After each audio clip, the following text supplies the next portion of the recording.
Take a look at this. This is my personal pride and joy. This is my 2015 Mustang GT convertible S550.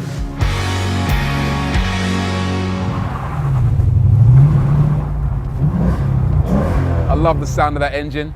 My neighbors hate that engine, by the way, but you gotta admit it does sound decent. That's the sound of a 5-litre naturally aspirated V8.